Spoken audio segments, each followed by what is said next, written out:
Welcome back to another episode of Dryfire Diehards, part 3, whatever. This one's kind of be about, in Dryfire, thinking about doing a make-ready process whenever you're thinking about doing match mode Dryfire.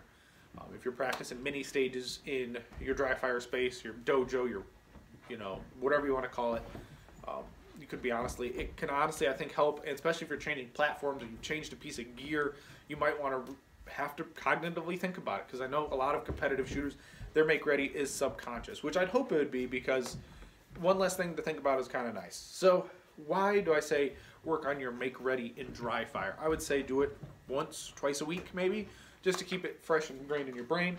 For me, myself, I've changed holsters recently. I went to a GX product Vice holster.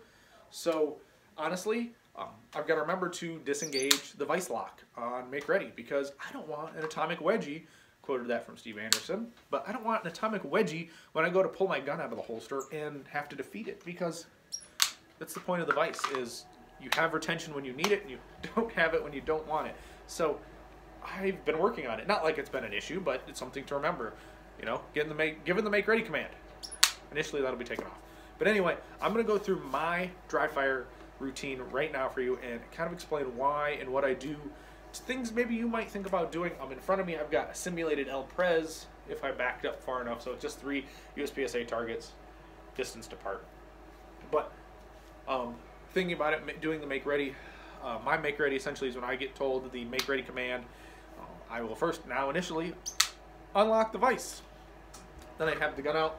As you can see, the gun is empty, clear. You can see into the mag well, nothing there, nothing but light. So that gun is unloaded, and these magazines have rack buddies in them. Dummy rounds underneath, rack buddies on top, so no ammunition of any sort, dummy rounds or live, could get into my chamber. So that's what I've got going on here. So first of all, let's see. I've got 3 mags. When I ever go to the line, I have 3 magazines for carry optics. 1 on a magnet and 2 in pouches. My first pouch I'm never going to touch during the make ready process, because that's the one I'm going to reload to 100% of the time. I'm not going to mess with that. So during the make ready process, I'm going to draw the gun out. I've seen some people do a quick draw, and then do a speed reload to load the gun. I don't do that. I don't like it. Not saying you can't. It's just not me. I don't feel that I need it. On the first stage of the day, I'm going to draw. I'm going to present the gun out. I'm going to look and see what the dot says. If the dot needs to be brighter, it needs to be brighter. But usually it's only on the first part of the stage, because these Hunters HD Golds change because I don't have to. They make it a little bit better for me, so I don't have to worry about changing red dot brightnesses throughout the day, unless it's super overcasty and it needs to go up maybe 1. But the Hunters do a great job of, keeping the dot at a perfect, crisp, yummy little ball of love. So anyways, the dot, I check the dot, and at that point, I might do a couple trigger control at speeds, to see how, get the the feel of the trigger again, especially if it's the first stage. You were at the Dryfire, I was at the safe table. Oh my god, how do I forget what those are called? The safe table of Dryfire in it. But other than that, might not have touched it that morning. So anyway, take the gun out. I've done those things. I will then take my 3rd magazine, which is in my 2nd mag pouch, remove that. I will insert that into the gun. I will then load a round. We didn't, because it's a rack buddy, but load a round into the chamber. So on match day, finger high along the slide, round in the chamber. Then I will take my first mag, which is on my magnet, insert it into the gun. I will then do a press check. I will then tap twice.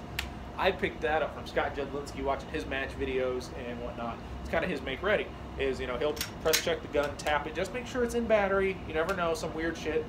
The round can be messed up a little bit, and so you just take that extra precaution, because who wants to then smack the back of the gun on the timer? So then my gun goes directly back in the holster.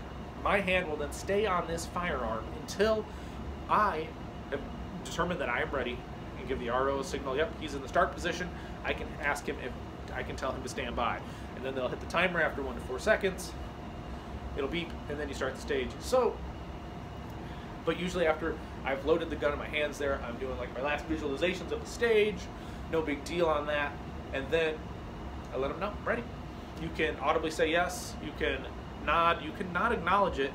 And that kind of is the understood rule that you're ready. You have said you haven't said that you are not ready, so they can start you.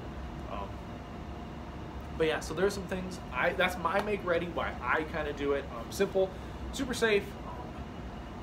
Even on like classifier stages where literally you only need like 6 rounds in a magazine, I still Barney the gun. I don't know why. It's because it is my make ready, and I don't really feel like changing it because it's a classifier. So I'll Barney the gun just on happenstance. But that's what kind of do, guys. As you're going through these Dryfire Die Hard kind of videos that I've been putting out for you, I appreciate you watching. Comment down below what you'd like to see next. I've got some ideas for myself. Kind of cool to articulate some of the reasons why I do things. I'm not a big top-level shooter yet, guys, but I like to share these things. I like to thank Hunter's HD Gold for giving me the best eyewear I can wear. Dominate Defense is the only belt I'll wear because Jason's products are amazing. He's an awesome dude. So check them out. They hold gear better than anything. They'll last 4 or 5 times longer than a DAO belt. Go fast, don't suck. Makes awesome dry fire products for you guys, especially in your dry fire in the winter. Think about amping them up, getting more targets, jerseys, targets, t-shirts, hats. Bill's got it all.